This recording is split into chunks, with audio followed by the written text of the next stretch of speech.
At the same time, we have to do more to protect our children. We must protect them from the harmful influences and forces that exploit their vulnerability.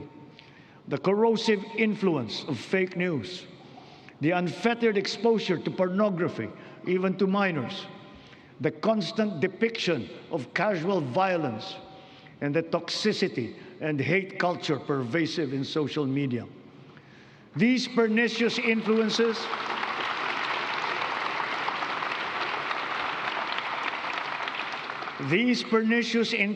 lead to issues of their mental health, rise in teenage pregnancies and HIV/AIDS cases, and other extremely harmful consequences. We must all assume a community responsibility for our young people's protection. Ang mga nasawi na ating mag-aaral kamakailan, dala ng karahasan at kapabayaan, ay nag-iwan ng malaking puwang sa kanilang pamilya at mapait na aral din para sa ating lahat.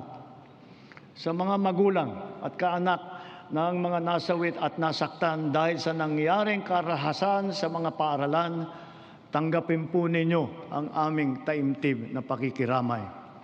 To the parents of Chris Lawrence Fabian, Joyancy Separa, and Ayesa Nicole Dazo, we are all so very proud of the unflinching bravery and heroic virtue that you have instilled in your children. They are an inspiration to us all. Their courage and their selflessness, true Filipino qualities, are the virtues that these trying times call for.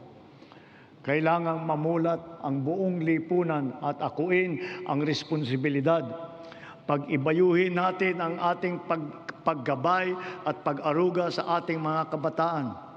Magkakasama tayong lahat sa misyong ito.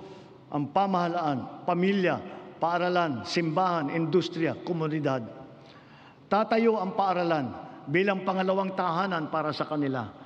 Kaya hinahanda natin ang mga pampublikong paaralan upang tanggapin sila ng bukas palad.